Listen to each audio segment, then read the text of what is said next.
All right, good evening, everyone. My name is Chip Bishop. I'm the Director of Student Programs here at the Cato Institute. I want to welcome you. It's a full house, and that's great to see. I want to extend a special welcome to the hundreds or even thousands who are tuning in online to watch this event. If you want to text your friends and you say this is really good, you can shoot them the web address. It's just cato.org/live. Go ahead and do that. I checked online before coming down here, and we have virtual attendees from places ranging from Australia to Yemen, Argentina to Japan, to the UK, and even from Royal Oak, Michigan. So thanks for joining us. The last time I checked, we also had 400 plus people registered to come here in person.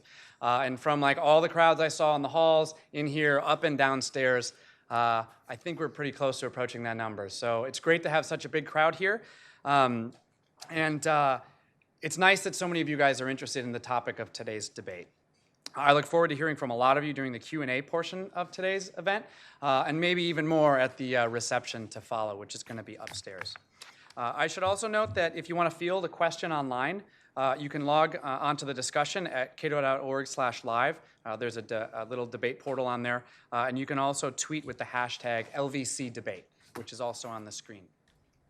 I want to thank our panelists today, fielded from squads at both Cato and Heritage from our intern programs, and they're here to represent the libertarian and conservative sides, respectively. And a special thank you goes out to the dedicated research partner from each team. You see two of them up here, but there's one person in the audience from each side who was really fundamental in helping them research each of the questions. So they really got like the hard task of doing all the work with none of the glory. So I wanted to at least give them a quick shout out. You can find their bios along with the bios of the panelists on the flyer that you guys got when you walked in here today. This is a good time also to make clear that the panelists today do not represent the organizations where they're currently interning. As you'll note, their placards say Libertarian and Conservative, not Cato and Heritage. That's on purpose. This debate is about ideas, and it's represented by intelligent people who have their own opinions, their own views, and policy perspectives, and they are not to be construed in any manner as speaking on behalf of either Cato or Heritage. So for anyone covering this event for media outlets, articles, or personal blogs, you've been warned. I ask you to respect the distinction we've made about the panelists and cite them as libertarian or conservative accordingly. Cato is a research and educational organization. I'm sure many of you have been here in the past. We've got former interns in the audience, and we even have former participants in this debate from years past, so that's great. But many of you might be here for the first time, and I welcome you to come back many hundreds of times after this. Cato is a research and educational organization driven to develop great policy ideas and communicate them to the educated public, which is you guys.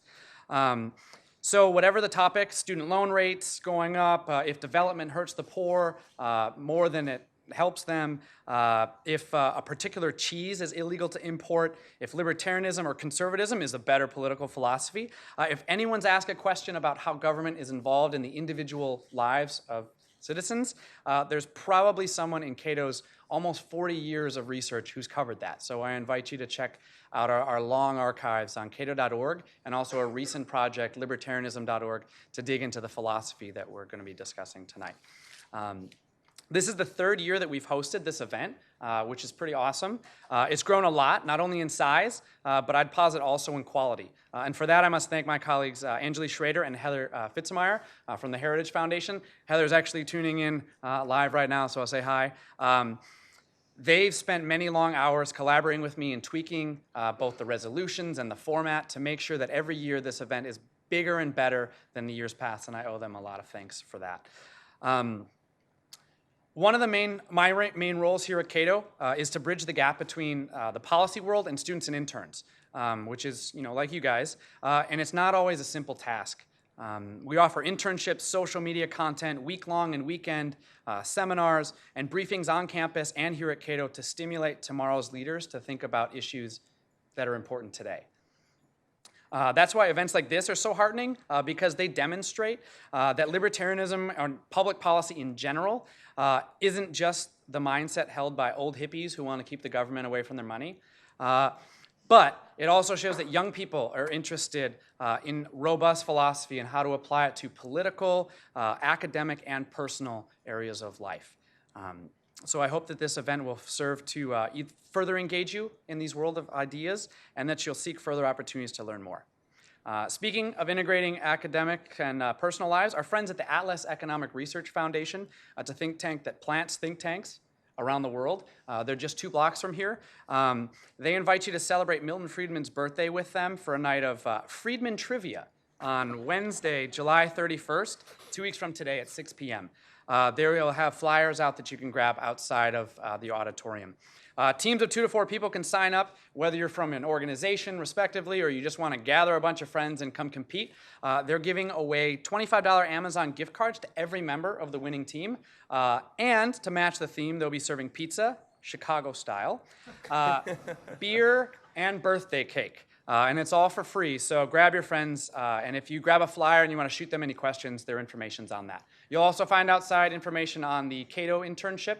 There's some brochures out there. And now, speaking of interns, we will switch gears and start talking about the reason you guys are all here in the first place, which is the big debate. Is libertarianism or conservatism the better political philosophy? Our libertarianism and conservatism are 2 trains of thought that have both much in common and much in contrast. This forum is to provide an opportunity to lay out the similarities and clearly define the differences between the 2 paradigms.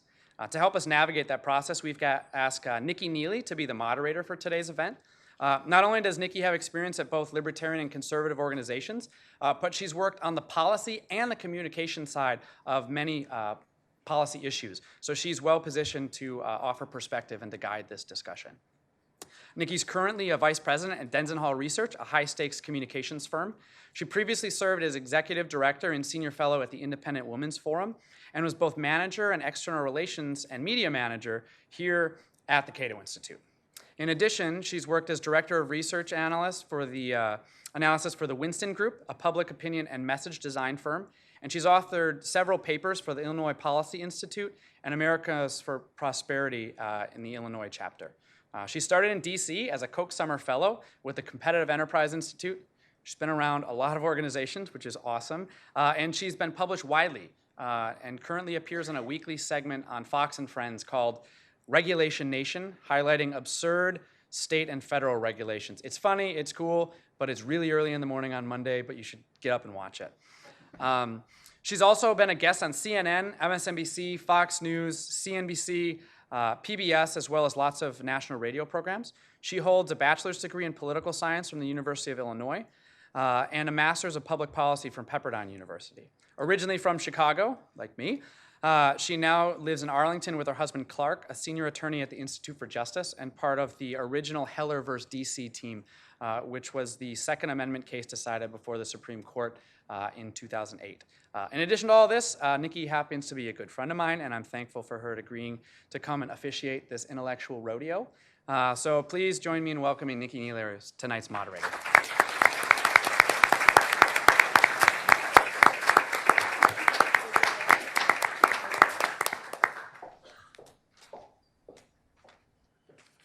Everyone, thanks for coming. Thank you to Chip and Angeli for organizing this. It's amazing to have so many of you here, have so many people watching online. As I said, 400 people here, probably 1,000 or so people watching online. So it's truly an honor to be in front of a bigger viewing audience than MSNBC. This is. It's a very personal debate for me. My first right of center experience was in grad school. I was totally a bleeding heart liberal in undergrad, but I went to an event at the Reagan Ranch in California through the Young Americans Foundation. I've been to tons of Philadelphia Society meetings, Mount Pelerin meetings. As Chip said, I worked here. I've been at IWF. I've worked with some of the state groups. My husband works at IJ. All of my friends work at think tanks. Like, you are my people. And so really, I am kind of having an identity crisis, and I'm depending on our panelists to really help me kind of navigate my way through which is the right way.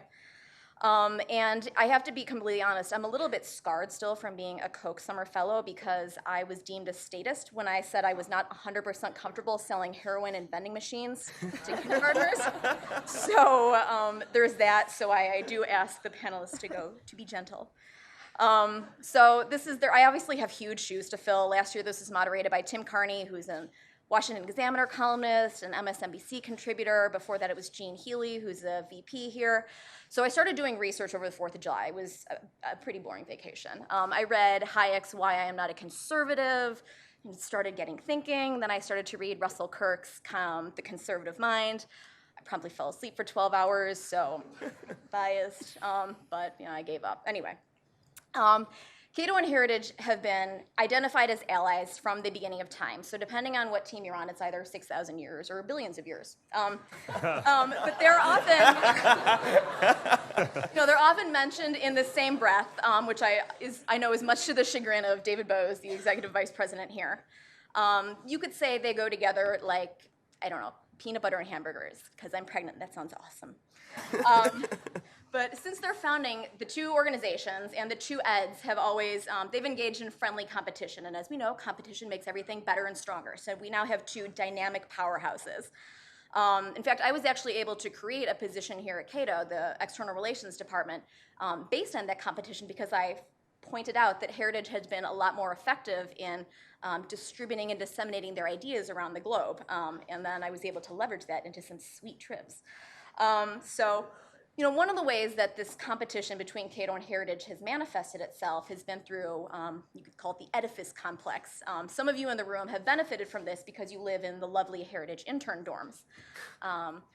The closest Cato has come to employer-subsidized housing like that is when I worked here, there was the really gross couch in the green room. Did not want to sit on that with exposed skin. Today, obviously, Cato and Heritage both have new presidents. They're both Southern gentlemen. So I think we're really going to see a big change in how this friendly competition plays out. So, Chip, if you could bring up the dueling pistols, we can get started outside. As Chip mentioned earlier, the debate has two purposes. We're going to explore the differences between the two sides and also clarify some of the similarities. The Cato website says that it's dedicated to the principles of individual liberty, limited government, free markets, and peace. I remember that from being a booth bunny. And the Heritage site says it's dedicated to the principles of free enterprise, limited government, individual freedom, traditional American values, and a strong national defense. So there you go. Traditional values and a strong national defense. Boom, we're done. Reception. Some of the similarities are obvious, too. We all want to shrink the size and scope of government. We all want to preserve the dignity of the individual. And we, according to some of our friends on the left, all want to rape and pillage Mother Earth. There are a few differences, but they can get pretty heated. So there's gay marriage comes to mind, immigration comes to mind, abortion. So those are just a couple. Obviously, there are a bunch more. So to try and clarify this, I talked to a friend who used to be a tax policy analyst at Heritage and then who moved to Cato a couple years ago. And I said, well, in your mind, what's the difference between the two? And he said, well, I look at it this way. It was like moving from North Korea to South Korea. He got in trouble for that. So he said, no, I'm just kidding. No, it was like moving from Singapore to Hong Kong. And so I looked at both of your indexes of economic freedom, and it turns out that Singapore is number 2 on both of those, and Hong Kong is number 1. So anyway, not much help. This is a pretty beltway debate, right? Like libertarian, conservative. In my dad's mind, we're all to the right of Attila the Hun, so whatever. But there are major global implications for this. Who's right? Who's wrong?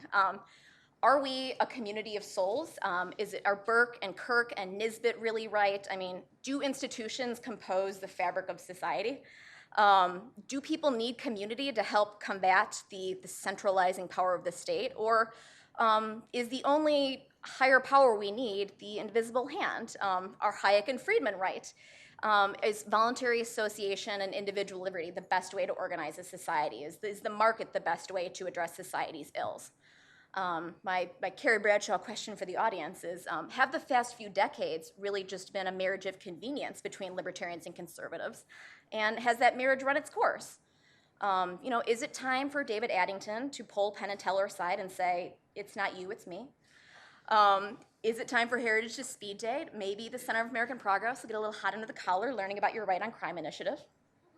Anything's possible. Jonah Goldberg has always been a big advocate of fusionism, so maybe all it takes is a bottle of red wine and a Barry White CD.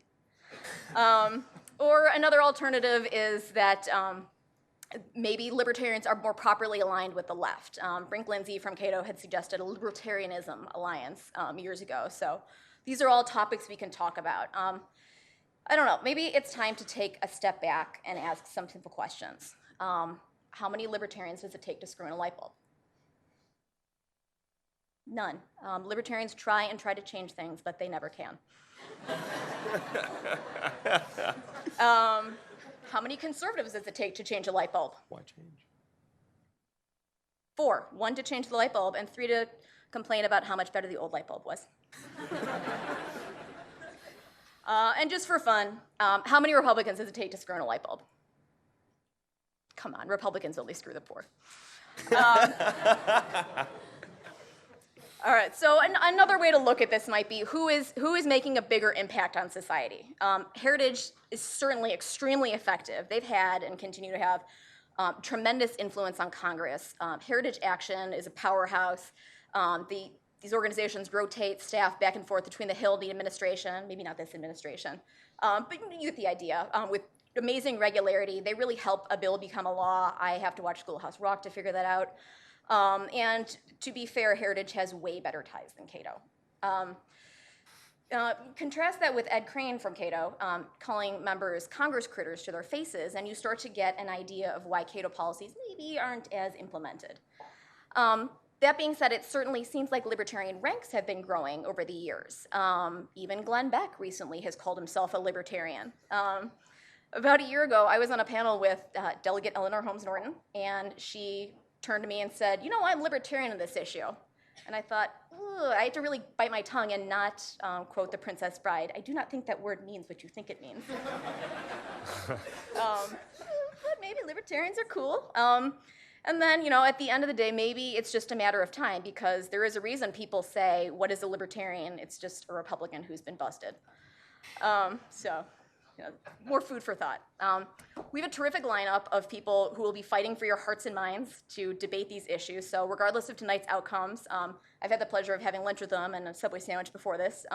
So I have the utmost confidence that the free market is in good hands, whoever wins. And, you know, worst case, you guys tie and we have a Thunderdome. So that's cool too. From Team Heritage, we have Yaniv, who is a recent graduate of American University. He spent the last year working in New York City as a paralegal and will be attending George Washington University School of Law this August. We also have Grace, who is a rising junior studying international relations, Spanish, and Chinese at Wheaton College in my beloved city of Chicago, near Chicago. And on Team Cato, we have Reagan, as in not spelled like the president, but close enough. She is a rising junior at the University of Texas at Austin, studying political communications. And we also have Caleb, who is a rising senior at Harvard, majoring in economics and minoring in East Asian studies. Just a couple ground rules for you guys.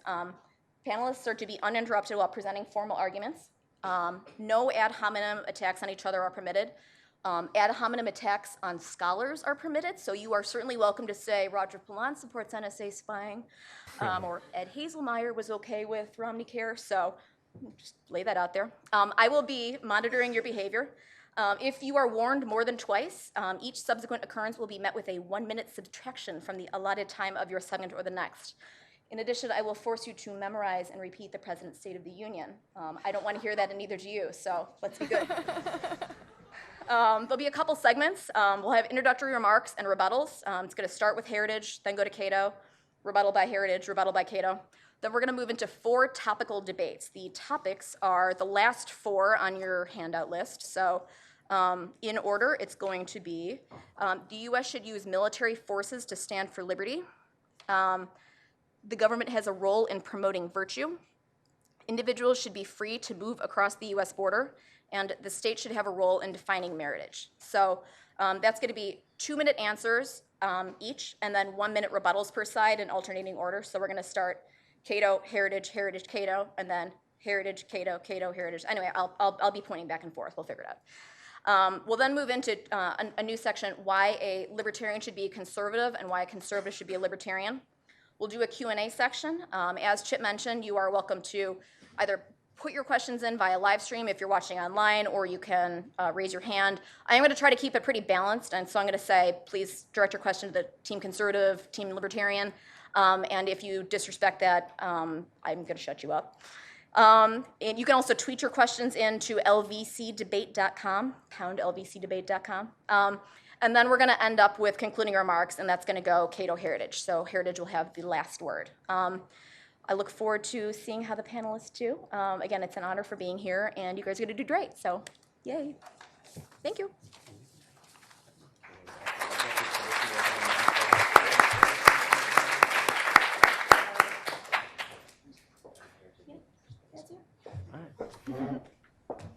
I guess it is me. So I first want to say thank you to the Heritage interns for joining us tonight, the spectators for joining us tonight, and Cato for hosting this very important debate. I hope that I can provide a unique perspective to tonight's debate a little bit as someone who arrived at libertarianism from conservatism. I was raised in a sort of conservative background in Indiana, and from a young age, I had conservative values, and those values taught me to really appreciate individual liberty, limited government, and the values of our founding fathers, our founding document, the Constitution, and the Declaration of Independence. And indeed, I do believe these are our shared values. They lead us down the same path on many public policy issues. We both advocate for limited economic intervention, less regulation, and we both oppose the welfare state, and we oppose top-down government planning of the economy.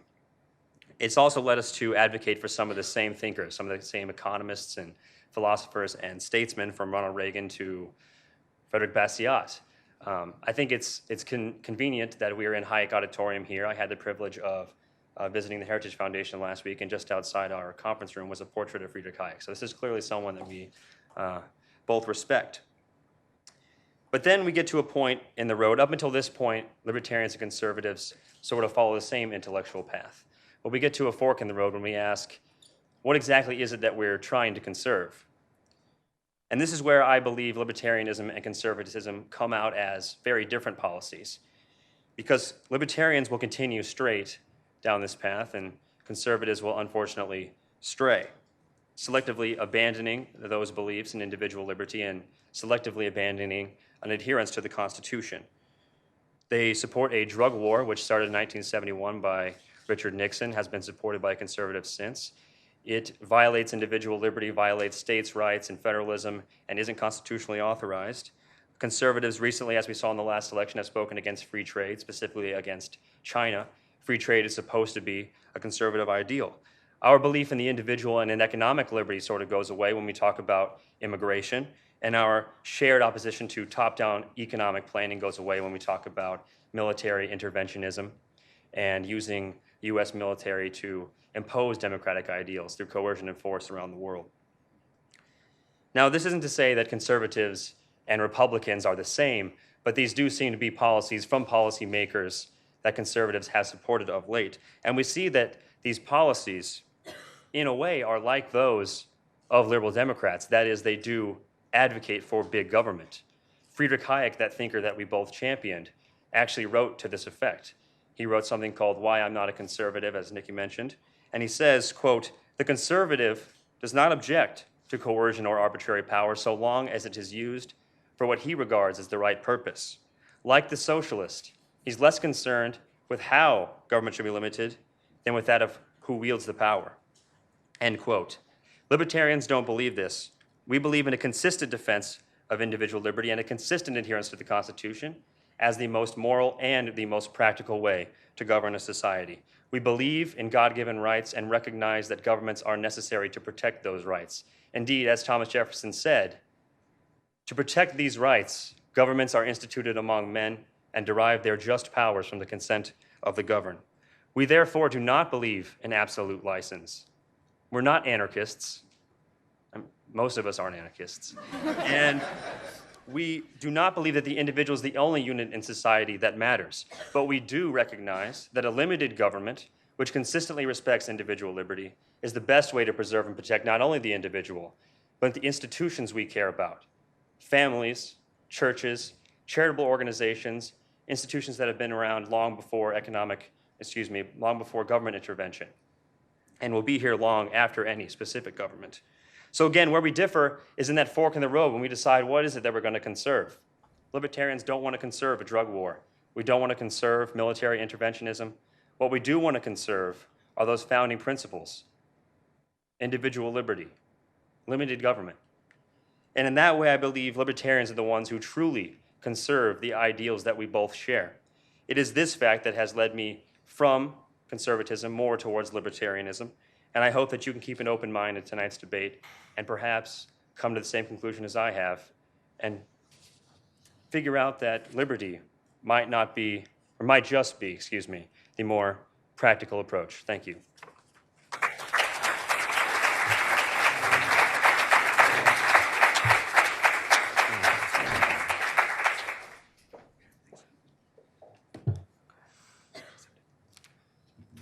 First of all, I'd just like to start off by thanking the Cato Institute for hosting us. We really appreciate having the opportunity to come here and debate. I'd also like to thank Heather and Angelis from the Heritage Foundation for all of their work in organizing this, as well as all of the research teams that assisted us with preparation. I'd also like to thank Malika especially and Elliot Geiser for their support during this whole process. So, what brings immigrants to America? Some come for political freedom. For my mother, she came to the United States in 1975 to flee the chaos and oppression of the fall of the South Vietnamese government. Some come for economic opportunity. My father came, as many Korean immigrant families do, seeking a better life. And underlying almost all immigrants' dreams is the chance to give their children, their posterity, a hopeful future. People come to America to enjoy liberty and the blessings of liberty described by the Constitution. Working a steady job, that is a blessing of liberty. Building a strong, loving family, that is a blessing of liberty. Traveling from the Cato Institute back to your intern housing without getting mugged, that also is a blessing of liberty. Every day we enjoy these blessings because those who came before us established a system of government that fosters human flourishing, but checks the forces of human selfishness and evil that would destroy it. With regard to today's question then, is conservatism or libertarianism the better political philosophy? We answer that conservatism is the better philosophy because, quite simply, it keeps America a place that people want to come to. We see this summarized by three terms: principles, prudence, and posterity. First, conservatives share a common set of principles. We believe in limited government, personal responsibility, virtue, and, yes, liberty. Liberty enables us to pursue the higher things in life, the virtues of justice, truth, and beauty. We believe with John Winthrop that liberty is the power to do what is right. It is the freedom to use creativity and innovation to achieve prosperity in a nation secured by strength and law. It is the freedom to build a family and educate your children according to your own beliefs. It is the freedom to pursue your own faith and lay your own threads into the rich tapestry of community nourished around you by true liberty. Government, then, is a necessary institution. The rule of law maintains virtuous liberty without allowing license to lead to anarchy.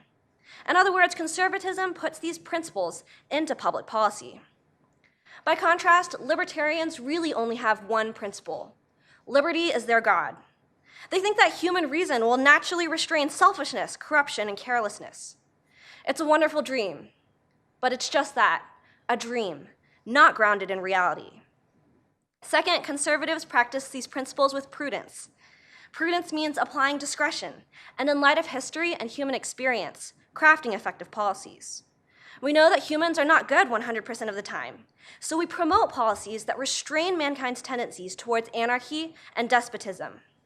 Libertarians would like to throw off such restrictions, but history has illustrated time and time again, from Robespierre's French Revolution to Mao's Cultural Revolution, that untempered liberty destroys the institutions of tradition, culture, and morality, with devastating consequences. Third, conservatives advocate for the minimum rule of laws necessary to maximize prosperity, both in the present and for our posterity. If today were all that mattered, then we'd say, go ahead. Eat, drink, and be merry. Shoot up heroin, open the borders, let the family fall to pieces, and cast national defense to the wind because Keynes is right. In the long run, we're all dead. Yet, as William F. Buckley said, Conservatism is the politics of reality, and the reality is that tomorrow does matter. The problem with libertarian policies, such as legalizing drugs, open borders, a weak defense policy, is that they end in anarchy or in some new form of tyranny. With libertarianism, there is no future to pass on to our children. Conservatism and libertarianism share some characteristics, but they're not the same. Because we know that work, family, and security are essential for a prosperous society. Because we know that people, without prudent laws, won't just get along. Because we know that wise policies today will allow us to hand down a prosperous America to the next generation tomorrow, we contend that conservatism is the better political philosophy. Millions have come to America for the blessings of liberty, but libertarian policies would ultimately destroy this America. In Dostoevsky's words, to begin with unlimited freedom is to end with unlimited despotism. If you love freedom and hope your children will inherit it, then conservatism is for you, since it is the only philosophy that will truly keep America free.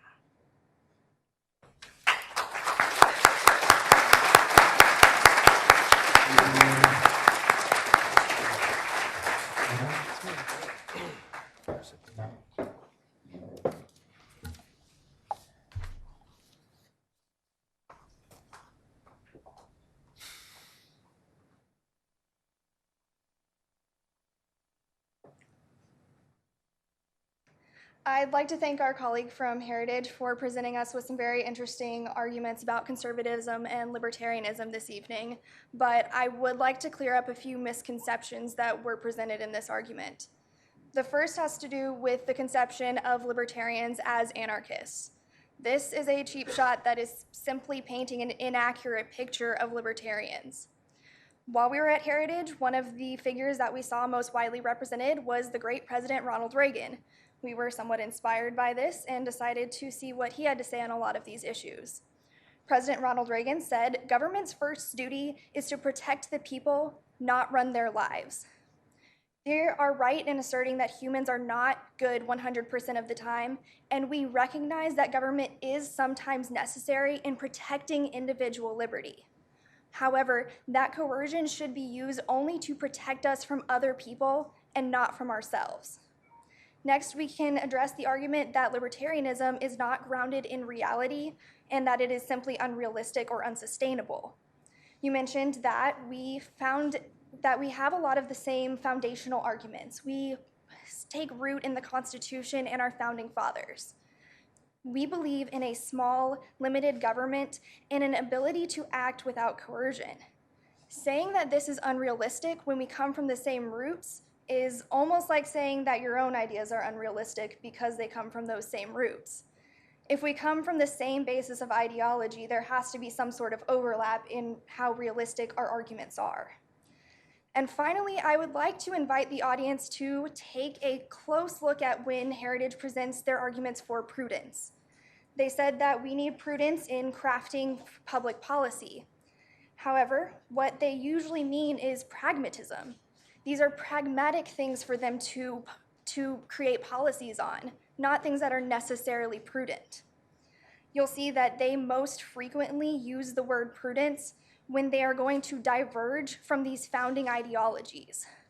These are just a few misconceptions that were brought up in Heritage's argument, and I would like to invite you to continue thinking about these misconceptions throughout the debate.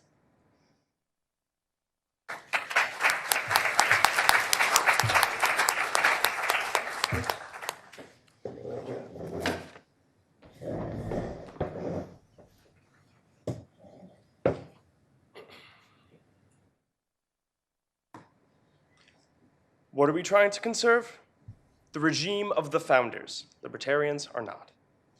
Would the founders support the legalization of dangerous drugs for consumption by citizens? Would the founders support an immigration plan that disregards rule of law, the basis of ordered society? Jefferson, your ideal libertarian, sent a fleet to North Africa to fight piracy without congressional authorization. Yet now libertarians claim that we have to abandon our commitments to protect international shipping and allies whose liberty is constantly threatened for the kind of isolationism that allowed Nazi Germany to rise. Libertarianisms love to make appeals to the founders, but the founders were a group of people who understood human nature. They created checks against it. They understood that people, when left to their own devices, won't always do the best things. If men were angels, no government would be necessary. And a true commitment to liberty is more than spouting empty words as you watch the world crumble.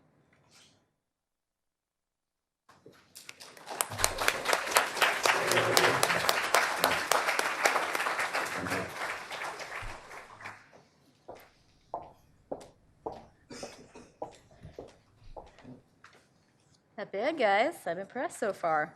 Also, we're way ahead on time. We're going to move into the topical debates section. So, as I said before, there are going to be 4 topics.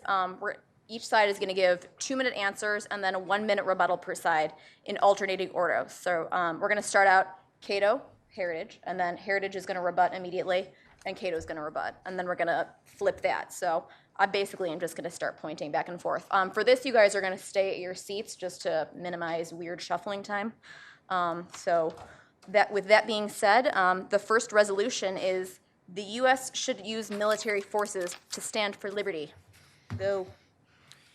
Well, I think this is an interesting question to debate tonight because it does seem over the last few decades that we've decided we need to use our military for a host of things, for democratizing the Middle East, for transforming failed states to stable democracies, for humanitarian missions, for protecting European and Asian countries that often don't need our protection, and a whole host of things that are really far removed from the proper objective of the Department of Defense. But what's that all gotten us? A study by the Wasson Institute at Brown University estimates that the interventions in Afghanistan, Pakistan, and Iraq will cost the United States $6 trillion. That's about $20,000 per person. And the U.S. gain? Our international reputation has been tarnished. We've had 66,000 soldiers killed or wounded, 200,000 diagnosed with PTSD, and Americans lost that $20,000 to spend on a college education or a down payment on a house. And how about the nations we intervened in? Economic devastation, combined with hundreds of thousands of casualties, further destabilized those regions, and so strengthened the resolve of radical groups that now the extremist groups actually have more influence. So this isn't to be misconstrued that libertarians don't have a solution for promoting liberty in the world. We simply don't believe that we should do it by running the world militarily and with U.S. military hegemony. We believe that we would be far more effective in promoting liberty by having free trade. Thomas Jefferson did say, quote, peace, commerce, and honest friendship with all nations, but entangling alliances with none. And I point to Vietnam to prove this.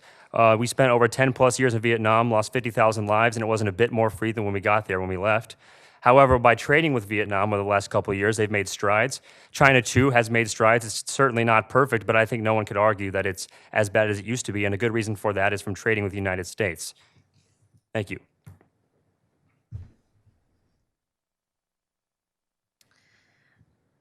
In 2012, Ayatollah Khamenei said, "From now onward, we will support and help any nations, any groups fighting across the Zionist regime.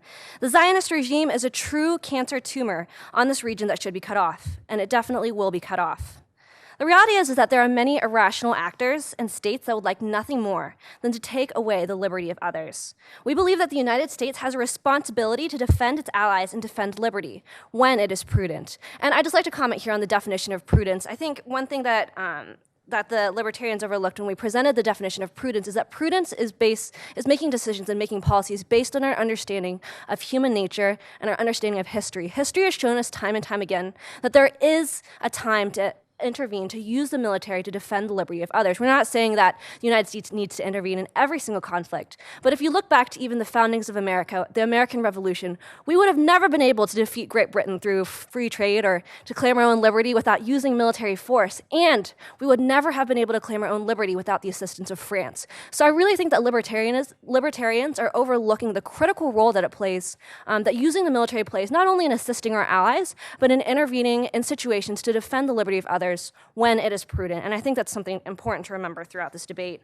Additionally, they make an argument about free trade. I think it's really critical to understand that free trade cannot happen without a strong military and without using your military to secure critical zones where free trade happens. A good example of this is the Arctic. If you look at the Arctic right now that's been opening up, you can see that Russia, China both have a military presence there as they prepare for the amount of shipping that will be able to go through and the amount of resources that will be made available in the Arctic. The United States needs to use its military to defend liberty and to protect free trade, because the reality is that without a strong military, without the presence of the US military in other countries, there can be no free trade.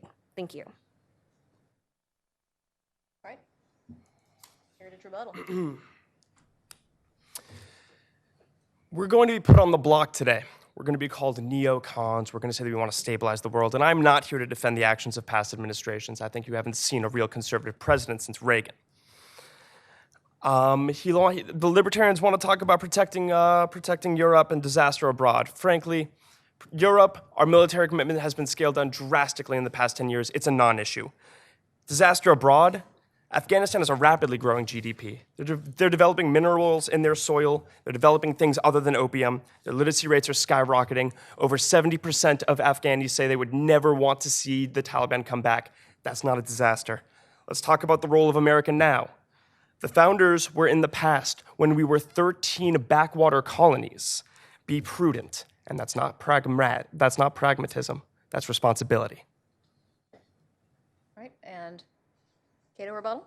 If Afghanistan is a success story, then I would hate to see what the conservatives would say is an example of failure. I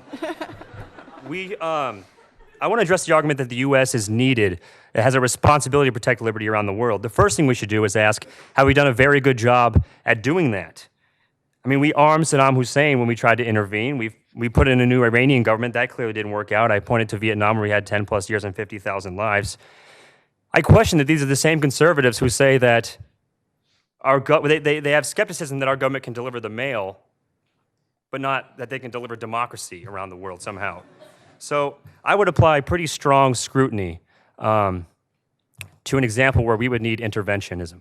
And I would say that based on our track record, the United States would improve its security by bringing a lot of its forces back home and by not engaging in this kind of interventionism around the world and military hegemony. Thanks. Our next topic, the resolution we will now discuss, is the government has a role in promoting virtue. And we're going to go heritage, Cato, Cato, heritage. So, heritage.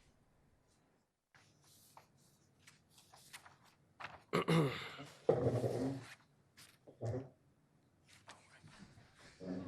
losing it here. Matt podium. Every law is a moral law. Everything the government does either adds or subtracts from the common virtue. The founders did, and conservatives still understand that humans are by no means inherently virtuous. The best institutions for promoting virtue may not be government. There are families, there are schools, there's community-based institutions like the church, the synagogue, the reading club, the bowling team, what have you. But government can incentivize virtue. How? By writing laws that give citizens and groups benefits for virtuous conduct. You look for things that maybe could be more virtuous. For example, you look for things like requiring work for people to receive government benefits. I know it's a taboo subject here, but these things exist. And it's within the law's purview to do so. Libertarians will say that the government has no role in virtue. But by promoting virtue, we better the entire community. We end up with less people who need the state's assistance. Virtuous communities are more free. And by promoting virtue, we're essentially investing in our communities. It pays back. It pays back dividends and ends up saving us in the long run. We don't seek to better one group for political or religious reasons. And we do not seek to coerce. Incentives are not coercive. They're simply a benefit. We don't want strong families because they vote a certain way. We want strong families because they're the best chance American children have of being happy and successful. The promotion of virtue seeks to benefit the nation as a whole. There's no staying out. There's no legislative neutrality. You can proclaim it until you're blue in the face. If there's something happening that is harmful to the virtues and mores of a community, and you do nothing to stop it, you have issued de facto acceptance of that conduct. Any law proffers a moral code, and it should be a good one. Cato?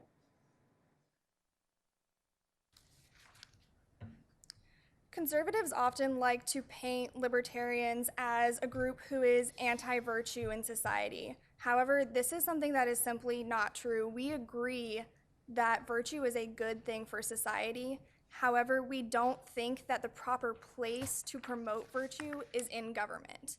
This can be seen in three main areas. The first being that we can preserve a space for virtue without promoting it. The second being that the government is not an appropriate place for virtue. And the third being that it sets a dangerous precedent. We do largely agree that virtue in society is valuable. However, this is something that should be left to communities and families to promote and endorse and teach their children. This is not an area that needs government promotion. We need to ensure that people have the freedom to pursue, discover, and learn virtue, but the government should not promote virtue itself. Next, we can see that the government is simply not an appropriate place for the promotion of virtue. The Founding Fathers very deliberately created a system that was based on self-evident truths.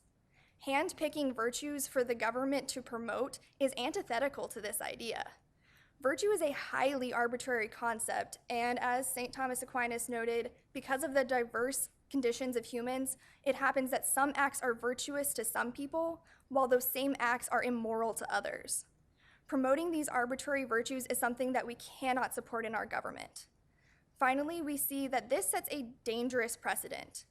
Supporters of government promotion of virtue often only consider the possibility that their own virtues would be promoted. However, giving the government this power sets a precedent that could easily allow for coercive measures to force people to accept and act upon the virtues that are chosen at the whim of the ruling party. Thank you. And we're going to do a Cato rebuttal now. The Heritage team argues that every law is a moral law. We see things very similarly in that any kind of government incentive or promotion is doing just that. It is promoting those specific values over others in society. We simply cannot afford to subsidize or give money to every single religious group in the United States. It is not feasible. But we also have to question if we really want the government in charge of promoting these virtues. I want you to think about the people in government that you interact with on a daily basis. People at the DMV, meter maids, are these really the people that you want promoting virtues in society? Are these the people that you want to hand the power to in terms of virtue? I would say it's not. All right, Heritage.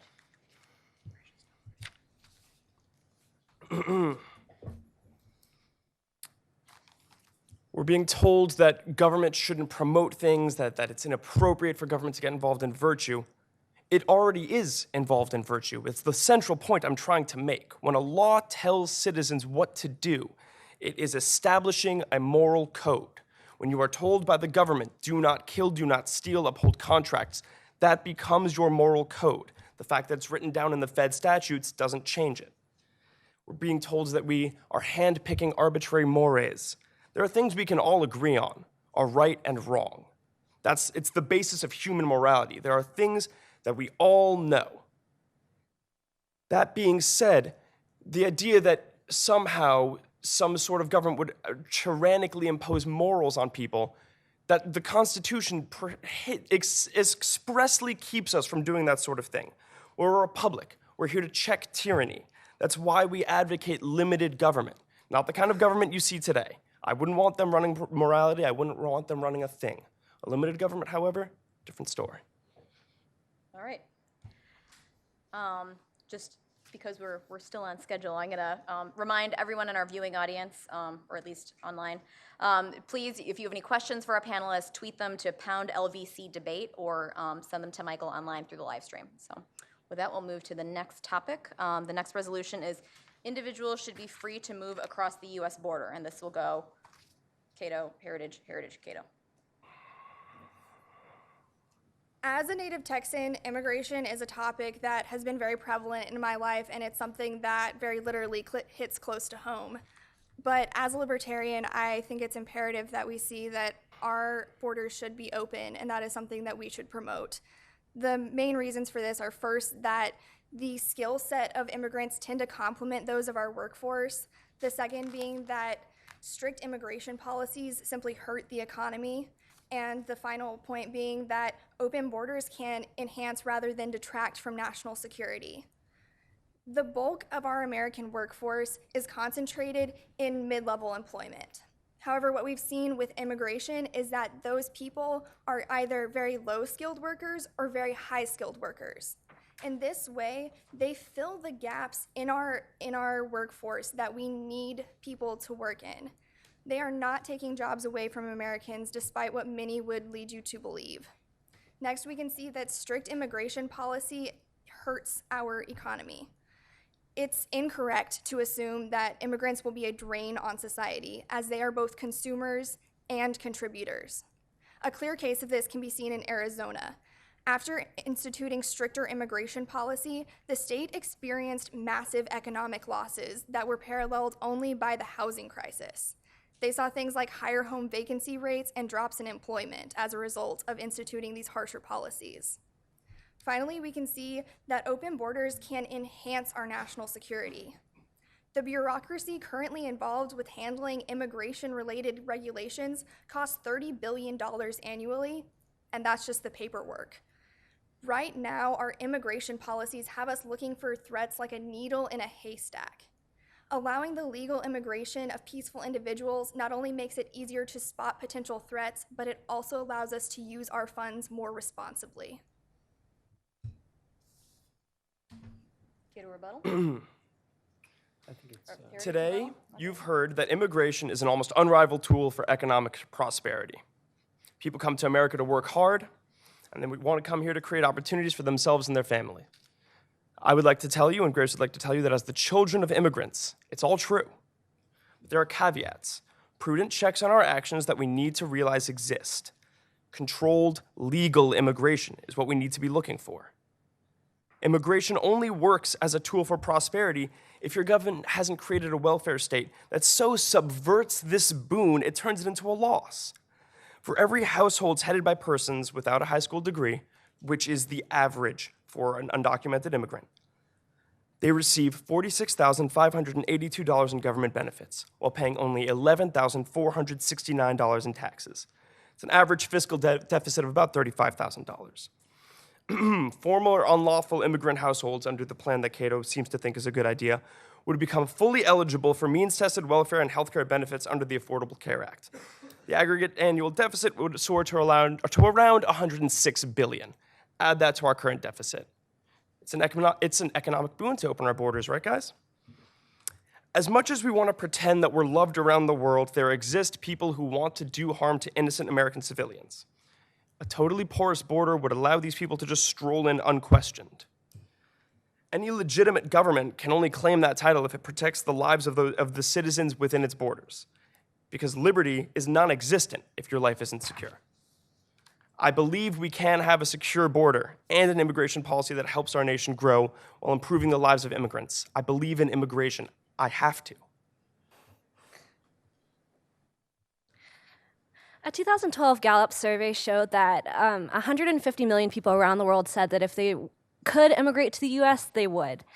I think that the libertarian arguments seem to make sense at first, but if you really look at what they're saying, I think they're running too far in the other direction. We believe that there should be immigration reform. There are many immigrants that have skill sets that would definitely benefit the US economy, but we think that we need to reform the immigration system, not completely abolish it. I think it's a little bit counterintuitive to say that, there's low-skilled and high-skilled immigrants that would benefit the economy, and then say, but we're going to get rid of borders, so it doesn't really matter, anyone can come in. I think having a reformed legal immigration system that fits the market's needs States for labor is much more realistic and much more helpful for the United States. Additionally, I think that, again, we need reform, not open borders. We're not advocating necessarily for stricter border policies. We believe that there does need to be strong border security. We do need to have borders, but we're saying that there needs to be reform.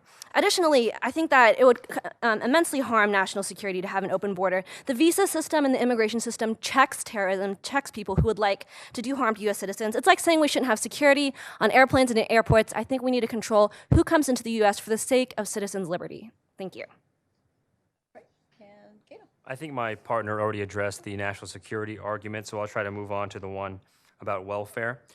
I think America is a nation built on immigrants, as we've said, and we had open borders for over 100 years, didn't have devastating consequences. Now, I will grant that we didn't have the type of welfare state then that we have today. And yes, immigrants are, on average, more poor than the average American, but looking at similar socioeconomic statuses, immigrants are actually less likely to go on government welfare. These people do want to come here to work. And those numbers that my opponents used are a little bit misleading. They must be taken in context.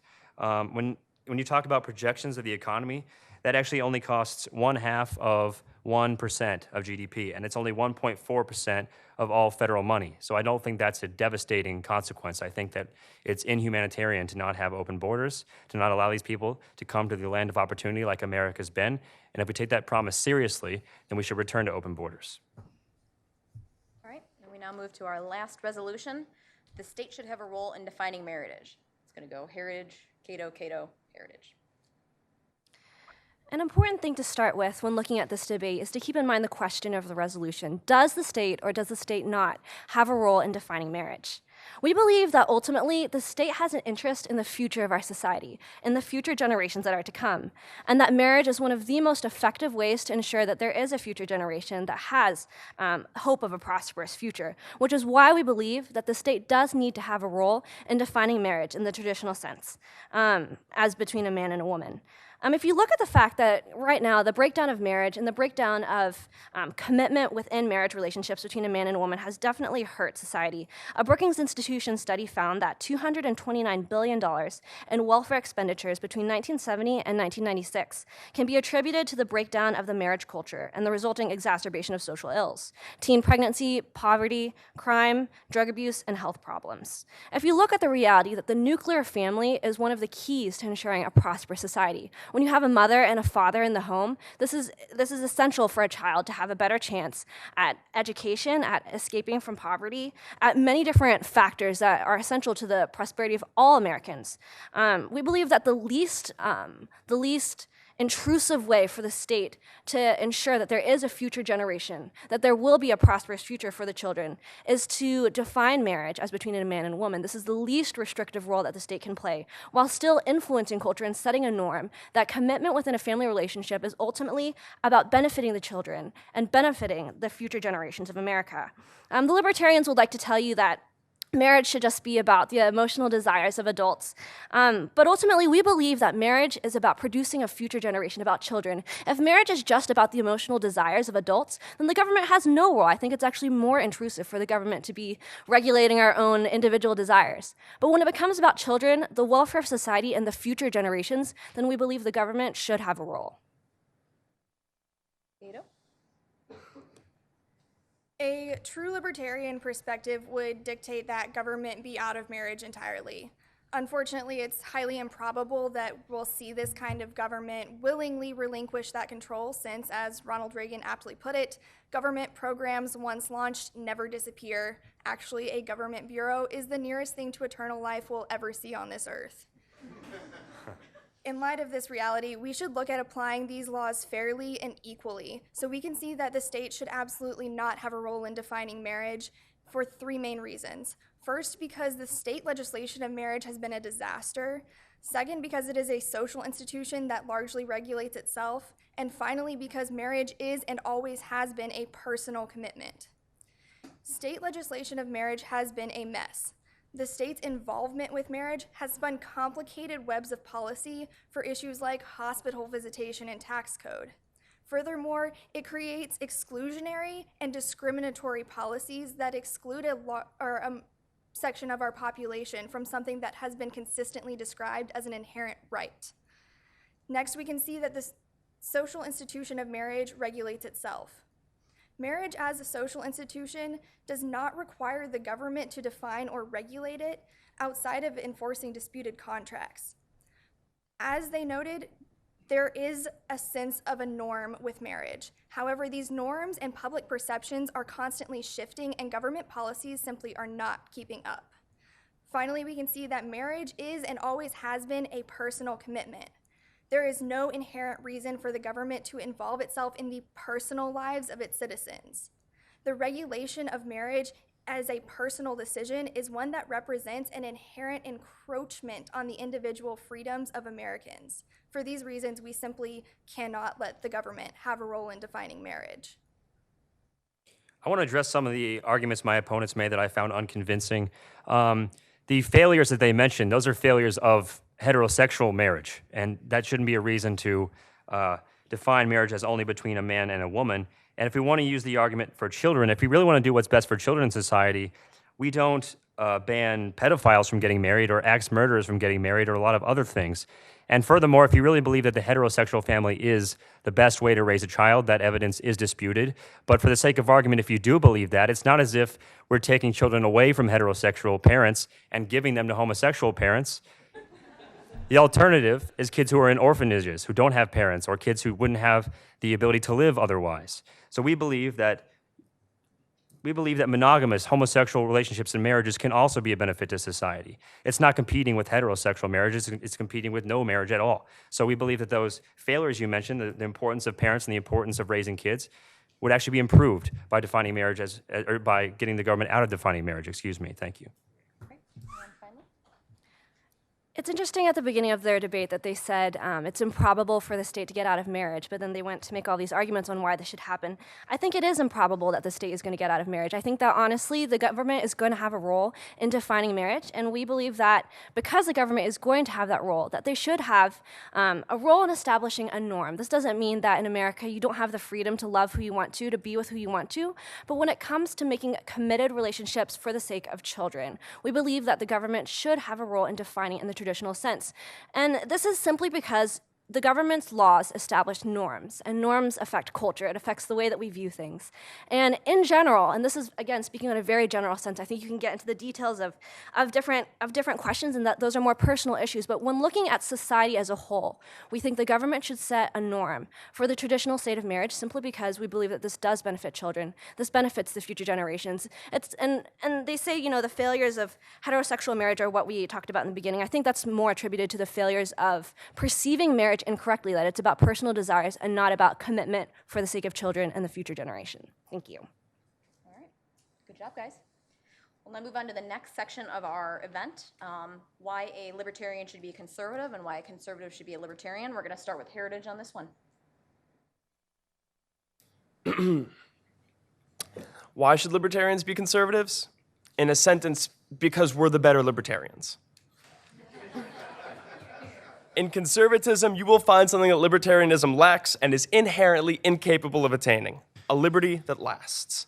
A libertarian might say that liberty is simply the freedom to do whatever you like, so long as it doesn't directly harm another. But conservatives seek a different, more meaningful expression of liberty, and that is this: freedoms I know will be exercised by my grandchildren. My own freedoms are meaningless if they perish with me. Only through the permanence and consistency of our liberties can we express our enduring respect for them. If allowed to run this country, libertarianism would do to social capital, through isolationism and rampant license, what Marxism did to financial capital, through stifling of opportunity and government fiat. To a libertarian, the idea that we can legalize all drugs makes perfect sense. People should be able to do what they want. The government telling you otherwise seems pretty overbearing, right? But the use of hard drugs in America now does not suggest rational adults building a libertarian paradise. Just the opposite. Many of these people are barely living hand to mouth, if that, and often embrace government support of one form or another. Hardly the libertarian ideal. Open borders would result in the weakening of our sovereignty and the dissolution of our democracy. Social policies that weaken our families will erode the best institution for education and prosperity in America.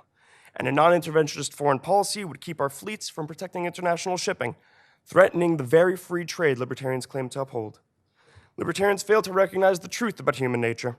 With no checks on liberty to ensure its permanence, liberty becomes meaningless. a cheap rhetorical trick used to clothe our desire to enjoy ourselves while we can as we discard all thought of future generations.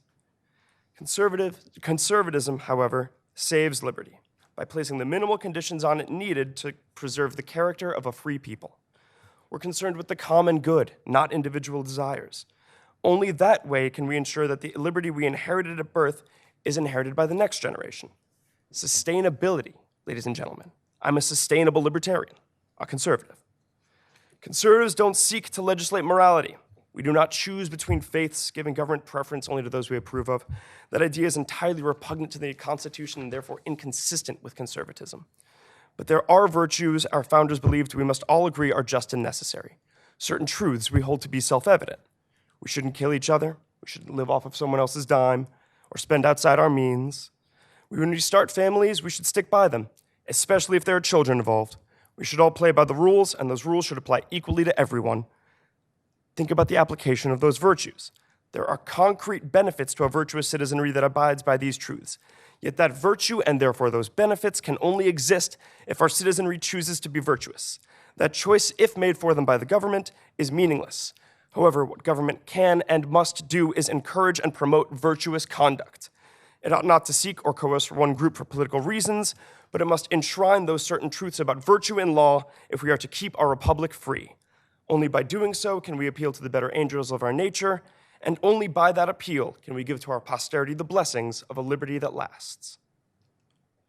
All right, and now the other side, why a conservative should be a libertarian. Yeah, well, it's going to be impossible for me to address everything that my opponent just said. Why those problems he mentioned are actually caused by a prohibition, or why we're not isolationists because we don't want to control the world with our military. But this is why conservatives should be a libertarian, so I'm not going to pick too much of a bone. In making this appeal, I want to go back to my opening statement a little bit, which was why, I had conservative values growing up. My parents are hardworking Americans in the heart of Indiana, and they taught me that those were the things that mattered. Limited government and individual liberty were what mattered. I believe that those beliefs are at the core of both of our philosophies. But I also think that conservatives have failed people like my parents, or they've failed conservatives that truly want to conserve those values, limited government and individual liberty. I believe that they're too quick to advocate for big government, and I believe that in some ways they talk out of both ends of their mouth. I mentioned that these are the same conservatives who say the government's not going to be efficient in providing mail services, but it's going to be efficient in delivering democracy across the world.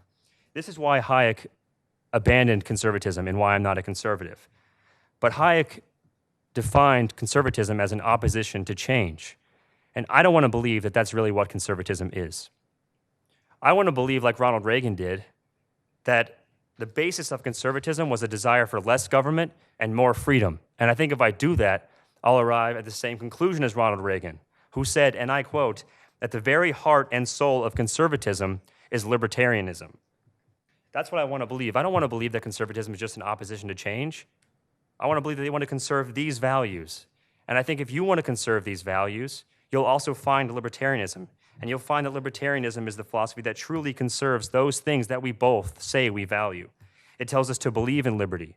It tells us to believe in the Founding Fathers, to believe in the Constitution, and I believe in a continuing society that can prosper and flourish in a free way. Thank you. All right, we're now going to move on to the Q&A. As I mentioned earlier, this is not pile on one team or the other. We're going to try to keep things pretty balanced. We're also going to be fielding questions from our online audience, so I'm going to be looking over at Michael, who I will be depending on to interject evenly. Again, I ask you to introduce yourself.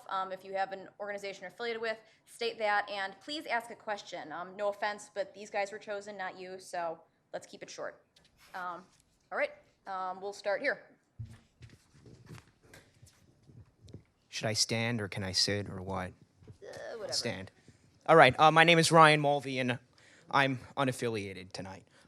So this question is directed specifically towards Team Conservative. When we were discussing earlier in the topical debates the issue of the government promotion of virtue, you said that it was important as a matter of prudence, but at the same time, you qualified, I wouldn't want a government like the one we have now. I assume you mean the Obama administration, a progressive liberal government, doing the incentivization of virtue, right? Isn't that the problem? Once you vest the power to promote virtue in government, in a democratic society, how do you assure the wrong and bad people from being the ones with the power to promote? I'm really glad that you've given me this question because you completely misunderstood me. When I said I wouldn't want a government like the one we have today legislating virtue, I didn't mean the Obama administration. I meant the rampant, out-of-control administrative state where rules are written by unelected bureaucrats. And that's been going on for far longer than the past 8 years. That's been going on for closer to the past 80. I wouldn't want a government where the vast majority of the laws about my life are written by people who I have never elected and whom I will never meet, legislating my virtue and morality. I would want a proper, limited government that returns rights back to the states and, more importantly, to the people. All right. I'd like to have the next question go to Team Libertarian. So if you have one of those, you in the blue shirt. What? Microphone. But we want the viewers at home to hear you. I'm Steven, and I'm independent this evening. A recent Gallup poll stated that 150 million people worldwide would move to the U.S. if they could. A Pew poll said nearly 40 million Mexicans themselves would move here if they could. How does libertarianism defend the destruction of culture that is the inevitable result of such an influx and assume an economy can support such an invasion?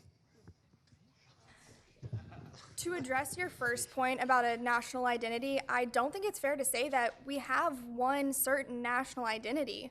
We are a widely diverse country, and so to say that immigrants will destroy this abstract concept of Americanism doesn't really make sense. We had open borders for 100 of our most formative years in which the Americanism that you might be asserting there is were formed. So I don't think it's fair to say that this is going to destroy our national identity.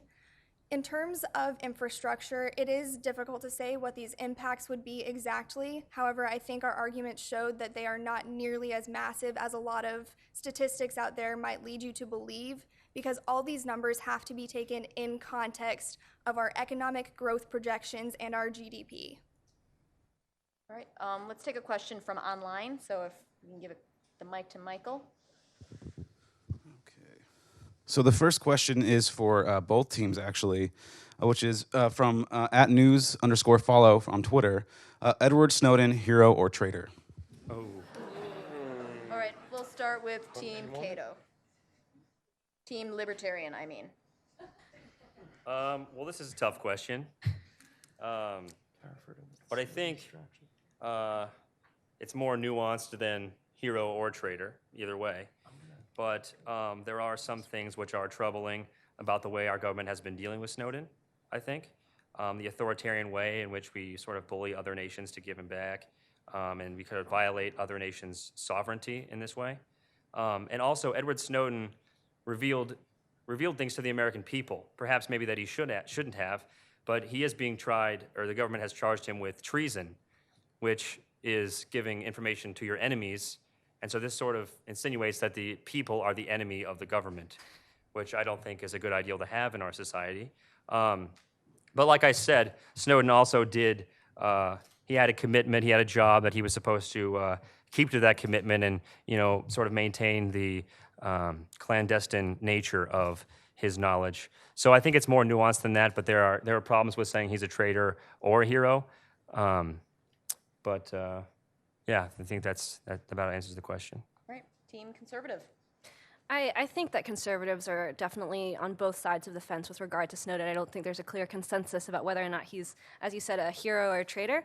I guess from my understanding of what's happened, though, with Snowden, I mean, he entered into the NSA with the intention of getting the information, of breaking the law to disseminate. So I would lean towards the side of it's really important to protect the information that you have. It's really important to respect the rule of law. I think that the way that he's disseminated the information, if he really wanted to protect America and to give U.S. citizens information about this, that he could have gone about it in a better manner. Do you have anything to add? That being said, in light of the recent stories about just how much it cost the NSA to listen to all of our, or to track our metadata, thanks for pointing that one out, Ed. All right, I'm going to exercise moderator's privilege. I'm going to interject a question. I actually, full disclosure, I'm one of the original members of Young Conservatives for the Freedom to Marry. My friends here might disagree that such a thing can exist, but that being said, I'd like to ask Team Libertarian a question. After the recent SCOTUS decisions, a lot of my conservative friends have expressed concerns about the implications that this will have on religious liberty.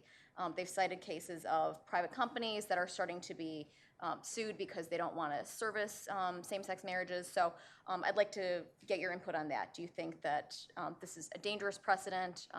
Obviously, we can't get the government out of marriage. So how are we going to address this moving forward in a constructive way?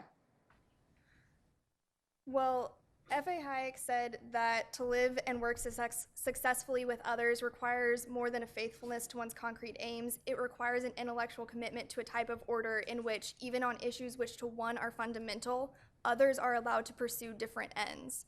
I think this is a very important issue for a lot of people to consider in our society because we have personal views that we hold very deeply, but it's extremely important to realize that we have widely differing opinions in our nation, and we need to respect the rights of others to hold those opinions. In terms of the DOMA case specifically, I think this actually points more directly to why we shouldn't have a government involvement with marriage at all.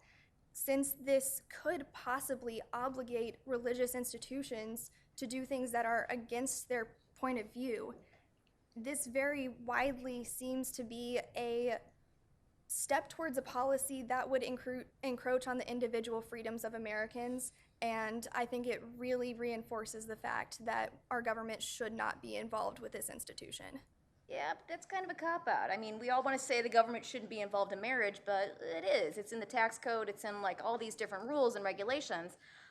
So you can't just say that because aside from the state, there are these companies, a wedding cake company, a photographer that doesn't want to be involved. So, I mean, are you saying it's okay for these private companies to not participate in this? Or, I mean, that's sort of like, you know, our country club's allowed to say, I don't want to admit minorities, I don't want to admit religion, you know, Jewish people. I mean, what are you sort of, you know, let's follow this to its logical conclusion.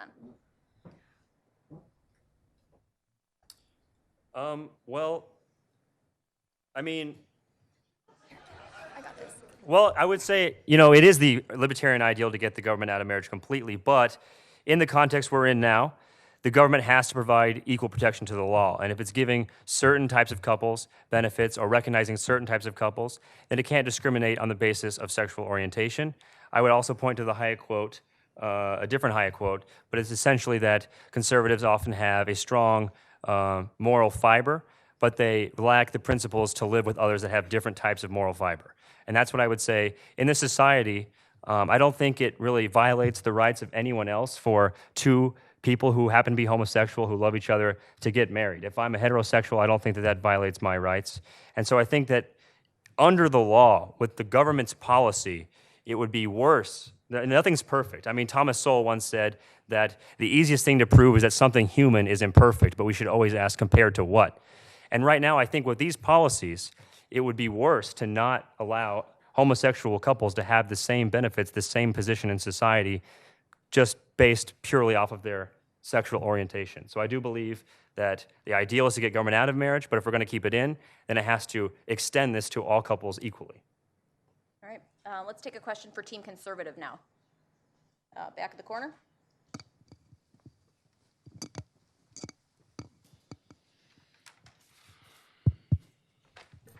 Thank you, Mark Priester. Great job, guys. I really appreciate the debate. I'm a personal debater myself on the American Parliamentary Debate Association. So my question today is that we all love free markets, right? But sometimes things like oligopolies happen. And when oligopolies happen through unvirtuous means, like, say, like credit default swaps or bad derivative tradings on markets, they kind of crash economies. And things like Dodd-Frank try to fix those. Two questions, two-pronged. How do you feel about Dodd-Frank and its enforcement mechanisms? And as well as given that things like banks are oligopolies, 4 banks control 39% of the market share, should we break them up to increase competition and so that the invisible hand and Adam Smith can be happy in heaven? I'll start. Okay, go ahead. If you think that the Dodd-Frank protections keep us safe from the sort of market crash that just happened, you're living in a dream world. Oligopolies don't happen in free markets. Oligopolies happen under crony capitalism, the kind of thing that we've seen that gave rise to the financial crisis. As to the big banks, God help me, but should have just let them fail. That's how you get competition, not through government bailout, not through the continued practice of the same things that led us to where we are now. It's through genuine capitalism, something that I think this country hasn't seen in a while. Could we also respond to that question? Cato's also asked to respond, so we'll let them do that. Well, I would say we do agree with the conservatives on that, and we don't like Dodd-Frank. But more generally, I just like to point to when sort of monopolies arise in free markets, usually a better way of dealing with that monopoly is the free market. I mean, generally, if the government steps in to stop that monopoly, it creates a regulatory agency, and then technological change or just free market growth over time will lead to the breakup of that monopoly. But that government agency is going to stay around, and it's going to start regulating a lot of other things. A good example of that's the railroads. I mean, we thought we were going to have a monopoly on railroads. We created a lot of government agencies. And then things like, the highway system and cars and airplanes were invented, and they broke up that monopoly, but we still have all those regulatory agencies today that continue to do harm in our economy. So I think, I just wanted to add that as a caveat to, we agree with the conservatives, but that's a caveat in that generally free markets have a better way of dealing with monopolies. All right, let's take another question from online.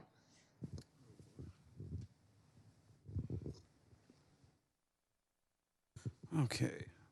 This is a question for the conservatives. What about couples who don't want to have children? What do we make of their types of marriages?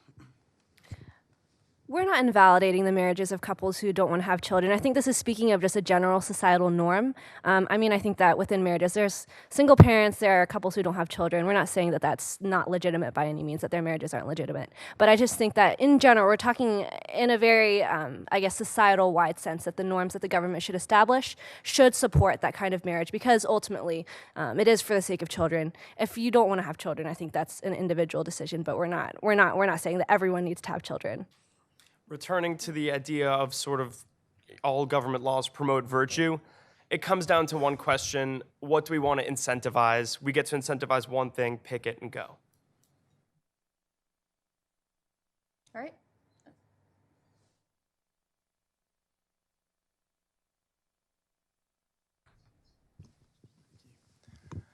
Hey, y'all. My name is Robert Centers. I'm representing myself tonight. This is a question for the conservatives. Since we've been talking about the issue of marriage and morality, my question is just where does that morality come from on a physical level? Does it come from sound social policy, or does it come from the economic freedom that creates the environment for having positive family values and strong families? So is it something you legislate and you get the result, or is it something that you create the factors through the economic market?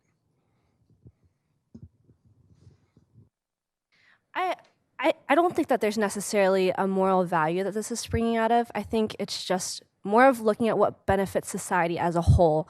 We cited the Brookings Institute study that shows the costs of the breakdown of marriage. We believe that it's just best when children have a mother and a father in the household, that they're likelier to have a better chance at succeeding in life, and that benefits society as a whole. I think we're talking more about general society prospering, not so much this coming from a specific set of moral values. All right. Let's move on to a question for Team Libertarian. Right here in front. Hello, my name is Cindy Orndorff, and I represent myself.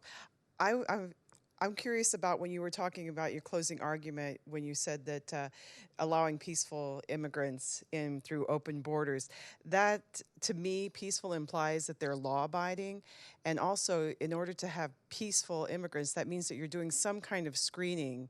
And in order to do some kind of screening, you have to have a funnel to determine who is peaceful and who is not. So how do you reconcile that with open borders? Our main issue with not having open borders is that we are going to have to spend billions and billions of dollars looking through people who are just trying to come to America to get a better life and be involved in our economy and be a part of our society.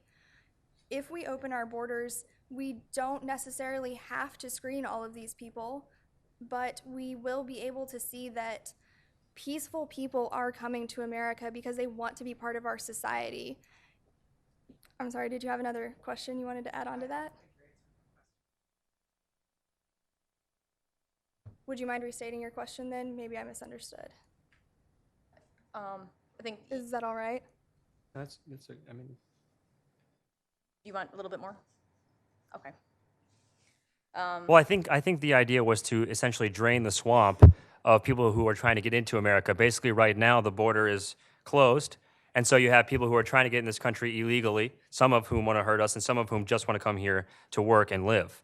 And so by creating a more legal immigration system, people who just want to come here and work and live will come through these legal ways, and people who are coming here only to drop bombs are still going to do so illegally, so it's easier to spot who wants to come here to hurt us. And furthermore, I think it's hard to say who, is going to commit a crime before it happens, or do some kind of screening. I mean, that would require doing things like putting a policeman in every home. We could stop all domestic violence, but we're not going to do that. We don't believe that that is a good infringement on liberty. So in that way, I think that open borders improves national security by draining the swamp of people who are trying to come in here, not through the legal channels, but through, the illegal channels. Does that answer your question?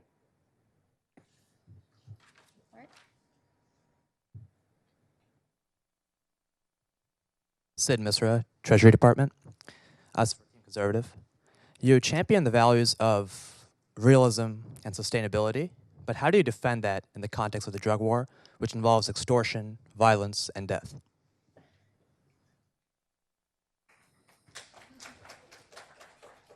I mean, I've already said that I'm not here to defend the actions of past administrations, and I'm not really here to defend any specific law. If I was a high overlord of the drug war, believe me, you wouldn't be seeing it. That being said, I don't believe in the massive imprisoning of nonviolent offenders. I don't believe in mandatory minimum sentencing for arbitrary drugs.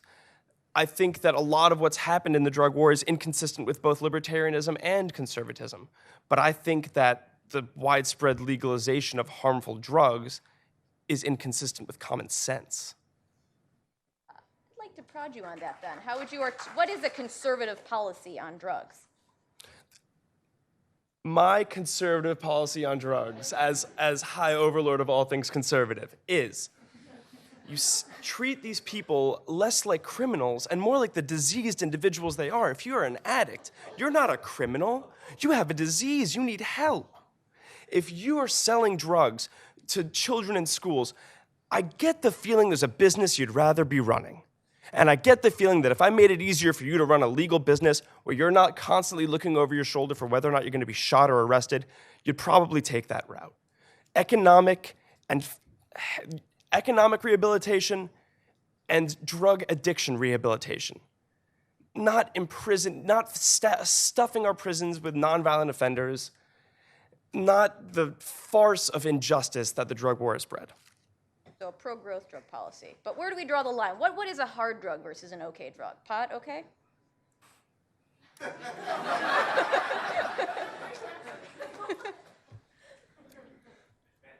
Pills? Booze? I think I'm not going to go into a drug line by line, drug by drug, yes, no. I'm 23, woman. Am I allowed to respond, or? Maybe. All right. Fair enough. All right, let's take another question from online.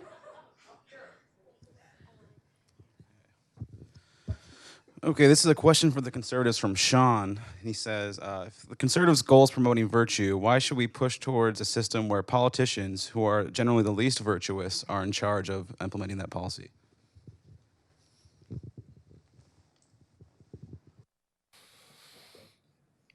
Because we believe in a system of checks and balances, because in a real limited government, the virtue of the politician is sort of irrelevant. They are bound.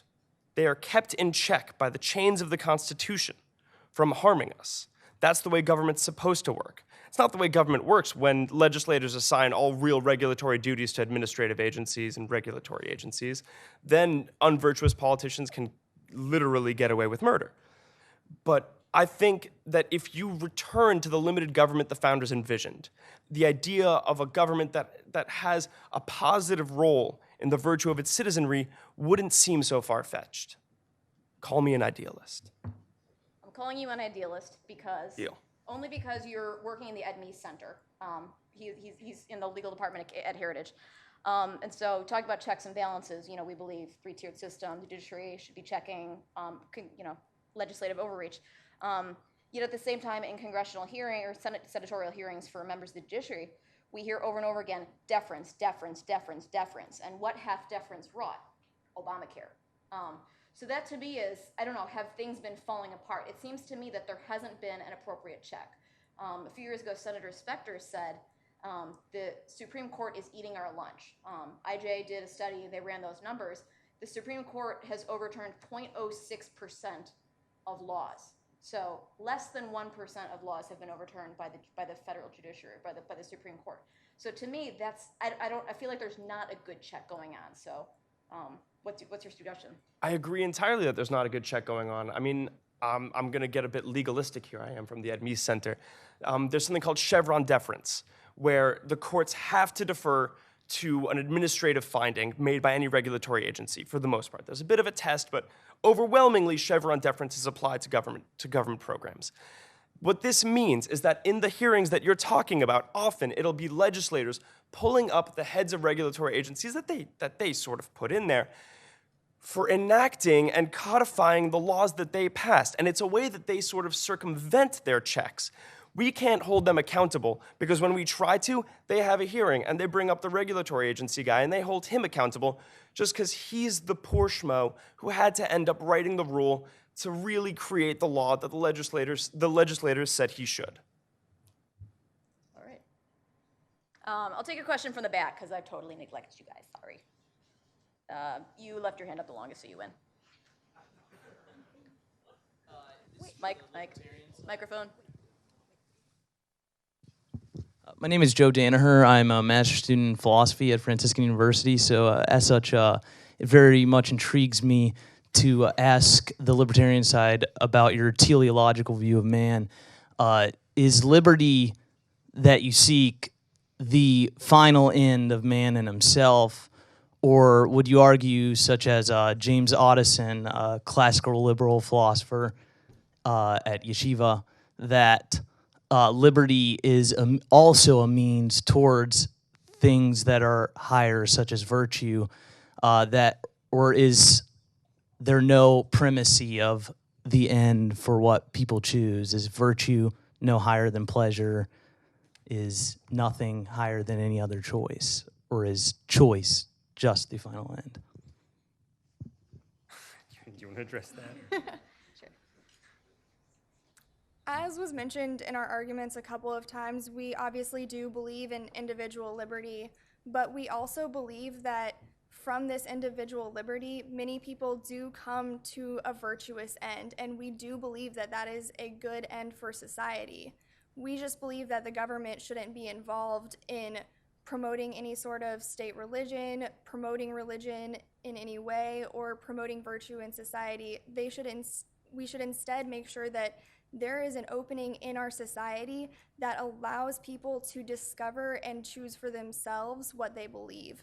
From this, we find that people do often choose what is right, but we still have the government there to protect individuals from each other when such actions do not occur.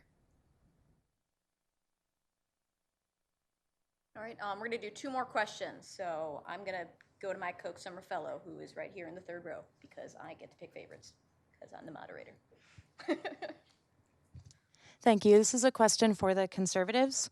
So you've argued that the government should be incentivizing virtuous behavior for the benefit of individuals in society. I know you rolled your eyes because you've been getting this a lot. But if we view virtues, if we call them values, if we view values as existing in a marketplace of ideas, and if the values that you want to promote are actually better for people, such as the decision to use drugs or not, the decision to marry who you want, the decision to choose each religion, then why won't individuals and communities choose your values voluntarily if they are actually better? Do you doubt the ability of the marketplace to be working in this case? And if so, why do you doubt it here and not in other instances? I think one idea that we really want to emphasize is that every law advocates something. There are no morally neutral laws. So I think the thought that you can have laws in a society that aren't advocating some sort of behavior or establishing some sort of norm, it just doesn't work. So once you accept that a law is establishing some sort of norm, I think that's where we get the basis for our belief that, if we're going to have laws and if they're going to advocate something, then they should establish norms for virtue. Yes, I think we believe that humans are capable of doing both good and bad, and that in the free market ideas, largely there should be small government. People should be allowed to choose things for themselves. But when it comes to establishing norms for the majority of society, for looking at society as a whole, we follow a speed limit, and the government isn't coercing us into following the speed limit most of the time. We just know it in our heads. We know what the law is, and we follow it. I think that's what norms do, is they, establish in our minds cues for behavior. So we're not saying the government needs to control us and all of the details in our lives, but I think when it really comes down to the question of laws establish some sort of norm, we believe that norm should advocate, that norm should establish a virtue, and that will be most beneficial for society. All right, we're going to do one last question. If it could be directed at both teams. We haven't hit a ton of different issues, so everyone's pointing at that guy back there. So he gets to go.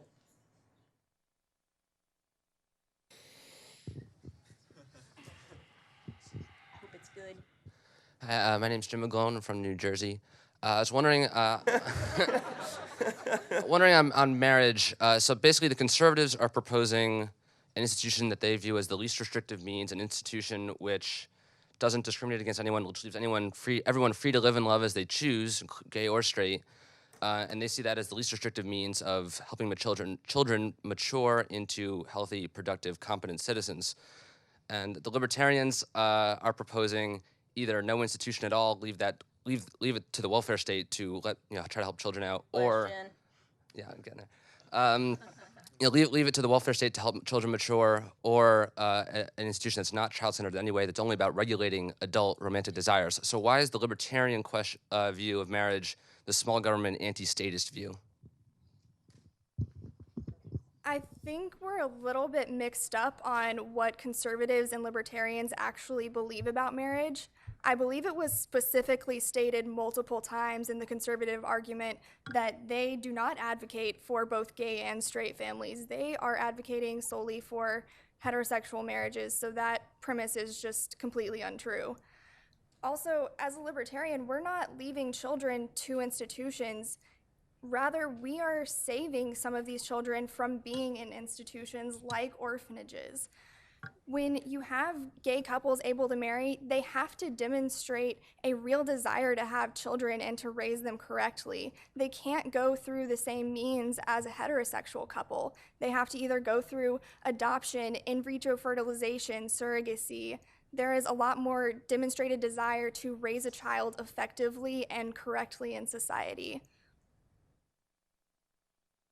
All right, I'm going to change things up for a second. We're going to do a lightning round.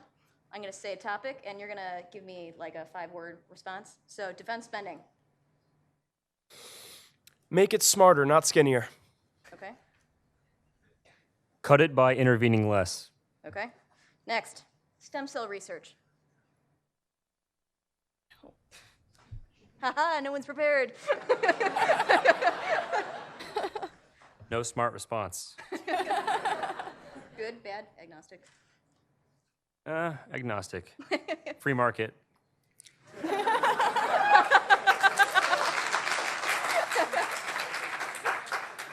No market for ovaries.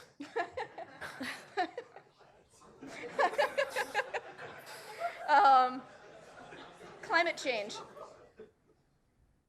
There are bigger issues we need to deal with. All right. It's real, but we should take a different strategy. Okay. Organ shortages, organ selling. Make it a free market. Oh, what's different on that? So just go to Mexico. All right, good job, guys. Sorry, that was kind of mean of me. All right, now we're gonna wrap up. We're gonna do our concluding remarks. These are gonna be 4 minutes aside, and it's gonna go Cato first, and then Heritage, and then you're done, and you can go drink all you want. Are we coming to the podium for this? You're first. Yep. Oh, yeah, you can have the podium, I guess. I do like the podium.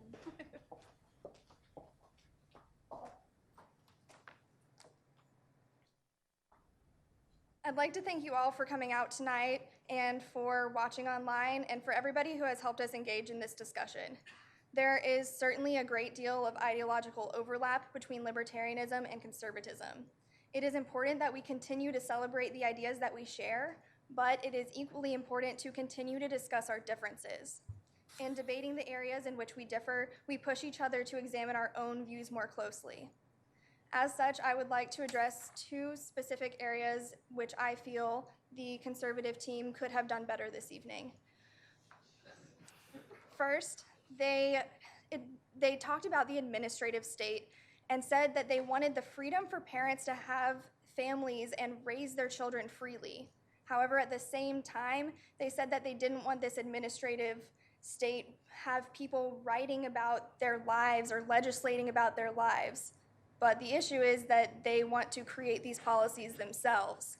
They want to dictate the views and the virtues that are within society. They say that they're not going to pick and choose religion or virtues. However, there's no way for the government to incentivize or promote virtues equally and fairly throughout our society.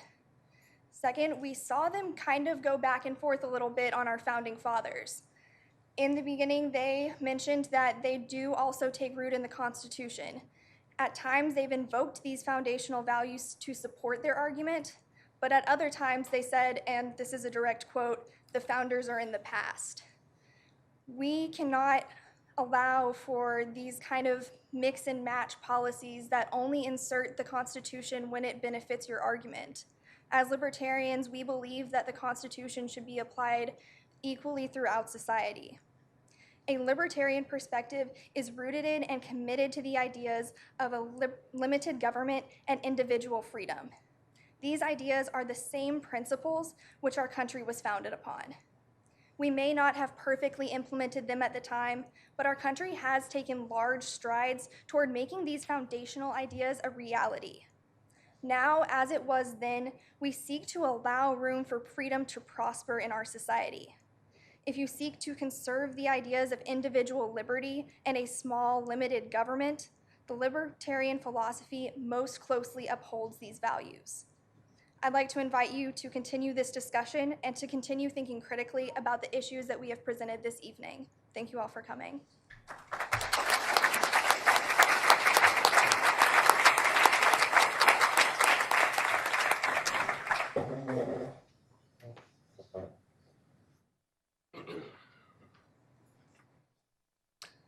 We've spent tonight's debate addressing our differences, but I believe our similarities are greater than those in some really fundamental ways. Conservatives and libertarians both believe in the paring down of the wealth transfer state. We both believe in the vision of our founders for a limited government that returns rights to their proper station, hands of the people. We both believe in liberty, and we come here to debate today based primarily on that mutual belief and love. To that end, I'd like to thank Cato for hosting this debate and having us here tonight. And now the gloves come off. The Constitution. In the preamble to our Constitution, we, the people of these United States, ordained and established that same Constitution to secure the blessings of liberty to ourselves and our posterity. I would ask you all to think about both parts of that sentence. Apply it equally, if you will. First, the blessings of liberty. Liberty is a good, but not an absolute one. It must be tempered by prudence so as to secure the blessings of liberty without the curses of license. The fullest expression of liberty is anarchy, a society in which the individual rights of the weak are trampled on mercilessly by the strong. Only by principled commitment to liberty can we keep from being carried too far into either the brutish state of nature or the repressive regulatory state we see today. Second, to ourselves and our posterity. We're not alone here, ladies and gentlemen. There's a generation after us, a generation that will and should take its cues from our actions. When faced with questions of morality, liberty, and prosperity, we need to ask how our responses will leave this world for them. Libertarianism's failure here is bifurcated. It is both unconcerned with stable families producing a next generation and uninterested in educating it. I wish I could be a libertarian. I really do. The idea of a world with no rules or regulations, just unfettered individual liberty and choice, it's an exhilarating and intoxicating dream. But it is just that, a dream. A sober understanding of human nature, predicated on millennia of collected experience, serves as a dash of cold water followed by a cup of black coffee. Given the freedom to do anything, not everyone will do the right thing, or even the rationally self-interested thing. Libertarians ask me to look around this city and claim that the nation that built it is a necessary evil. And that is a claim I refuse to make. Libertarians ask me to look at those who have fallen on hard times through no fault of their own as unworthy of a helping hand to get back on their feet. And that is a claim I refuse to make. Libertarians tell me I must subject my nation to the wholesale legalization of drugs that this very minute are ravaging our communities, and submit my pocketbook to the legalizations of millions of undocumented aliens, further burdening our already weary tax structure. These are claims I categorically refuse to make. They are claims I find incompatible with the Constitution and with our American way of life. Conservatism solves these problems elegantly and beautifully. It is committed to the blessings of liberty, as promised in our founding documents. Yet it creates a system of government that places just enough checks on human nature to keep the government running. Yes, those checks have been abused. Yes, the government currently has far too much power over the lives of individuals. But as Edmund Burke said of the French Revolution, your politicians do not understand their trade, and therefore they sell their tools. Our system of government works. It ensures individual liberty while providing for the common good. I refuse to sell it for a few years of fun license, followed by a plunge into dark anarchy. Government is not a necessary good or evil. It is simply necessary, an outgrowth of our human desire to relate to one another. That government is best which governs least and with prudence and liberty. For that reason, and for all the ones previously stated, conservatism is the superior political philosophy. Thank you all for listening, and good night.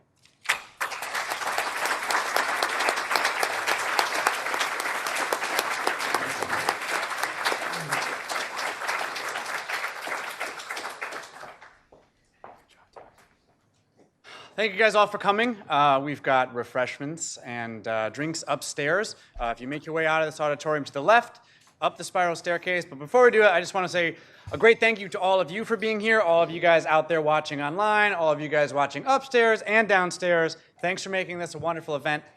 One more thanks for the panelists and Nikki Neely for moderating.